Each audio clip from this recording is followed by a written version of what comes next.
Kedengaranlah kepada Yakub, anak-anak Laban berkata demikian.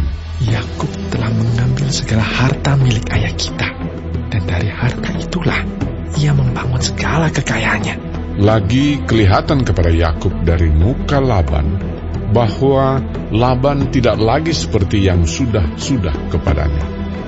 Lalu berfirmanlah Tuhan kepada Yakub, pulanglah ke negeri nenek moyangmu dan kepada kaummu, dan aku akan menyertai engkau.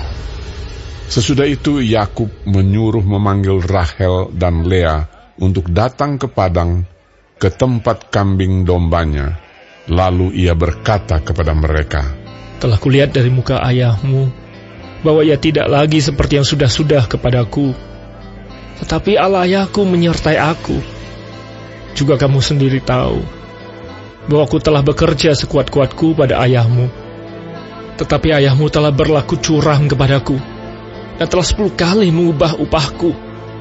Tetapi Allah tidak membiarkan dia berbuat jahat kepadaku. Apabila ia berkata, yang berbintik-bintiklah akan menjadi upahmu, maka segala kambing domba itu beroleh anak yang berbintik-bintik. Dan apabila ia berkata, yang bercoreng-corenglah akan menjadi upahmu, maka segala kambing domba itu beroleh anak yang bercoreng-coreng. Demikianlah Allah mengambil ternak ayahmu dan memberikannya kepadaku.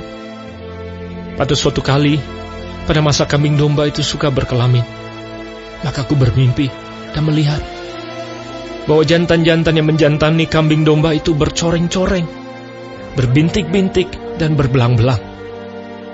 Dan malaikat Allah berfirman kepadaku dalam mimpi itu, Yakub. Jawabku, ya Tuhan.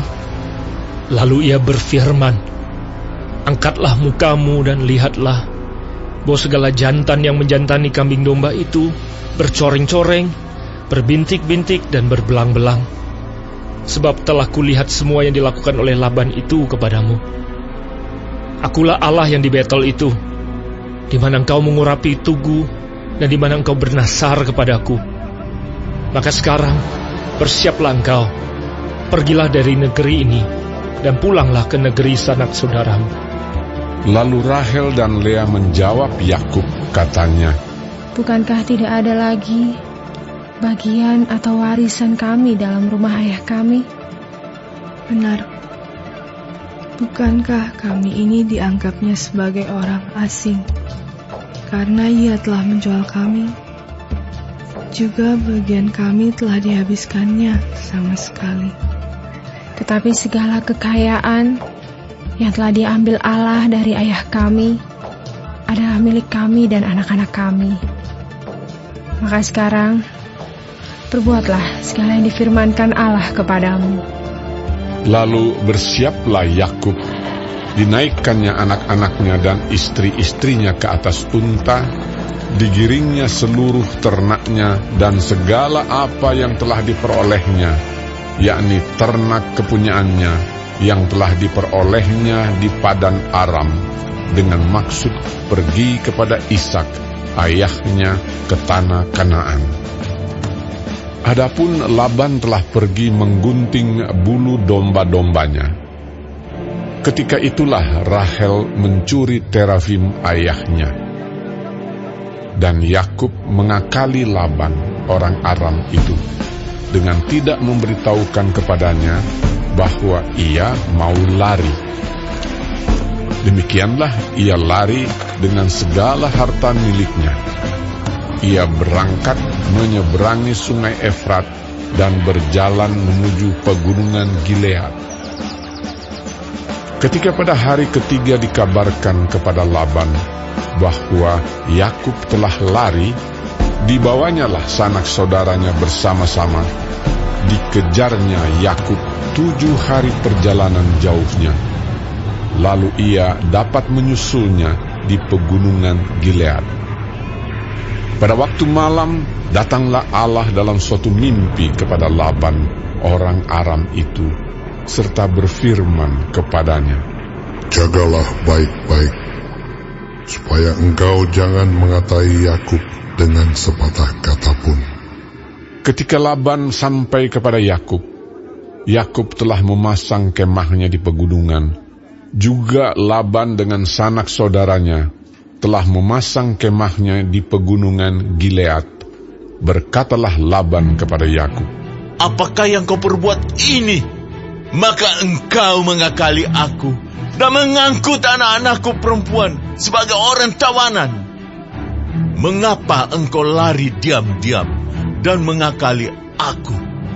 Mengapa engkau tidak memberitahu kepadaku, supaya aku mengantarkan engkau dengan sukacita dan nyanyian dengan rebana dan kecapi? Lagi pula engkau tidak memberikan aku kesempatan untuk mencium cucu-cucuku laki-laki dan anak-anakku perempuan. Memang bodoh perbuatanmu itu. Aku ini berkuasa untuk berbuat jahat kepadamu. Tetapi Allah ayahmu telah berfirman kepadaku tadi malam, jagalah baik-baik. Jangan engkau mengatai Yakub dengan sepatah kata pun. Maka sekarang, kalau memang kau harus pergi semata-mata karena sangat rindu ke rumah ayahmu, mengapa engkau mencuri dewa-dewaku?" Lalu Yakub menjawab Laban, Aku takut, karena pikirku, jangan-jangan kau merampas anak-anakmu itu daripada aku. Tetapi pada siapa engkau menemui dewa-dewamu itu, janganlah ia hidup lagi. Periksalah di depan saudara-saudara kita segala barang yang ada padaku, dan ambillah barangmu. sebab Yakub tidak tahu bahwa Rahel yang mencuri terafim itu. Lalu masuklah Laban ke dalam kemah Yakub dan ke dalam kemah Lea dan ke dalam kemah kedua budak perempuan itu, tetapi terafim itu tidak ditemuinya. Setelah keluar dari kemah Lea, ia masuk ke dalam kemah Rahel. Tetapi Rahel telah mengambil terafim itu dan memasukkannya ke dalam pelana untanya dan duduk di atasnya. Laban menggeledah seluruh kemah itu, tetapi terafim itu tidak ditemuinya. Lalu kata Rahel kepada ayahnya, "Janganlah Bapa marah, karena aku tidak dapat bangun berdiri di depanmu, sebab aku sedang haid." Dan Laban mencari dengan teliti, tetapi ia tidak menemui terafim itu. Lalu hati Yakub panas, dan ia bertengkar dengan Laban. Ia berkata kepada Laban, Apakah kesalahanku? Apakah dosaku? Maka engkau memburu aku sehebat itu. Engkau telah menggeledah segala barangku. Sekarang apakah yang kau temui dari segala barang rumahmu? Letakkanlah di sini di depan saudara-saudaraku dan saudara-saudaramu, supaya mereka mengadili antara kita berdua. Selama 20 tahun ini, aku bersama-sama dengan engkau. Domba dan kambing betinamu tidak pernah keguguran, dan jantan dari kambing dombamu tidak pernah kumakan. Yang diterkam oleh binatang buas tidak pernah kubawa kepadamu. Aku sendiri yang menggantinya. Yang dicuri orang, baik waktu siang, baik waktu malam, selalu engkau tuntut daripadaku.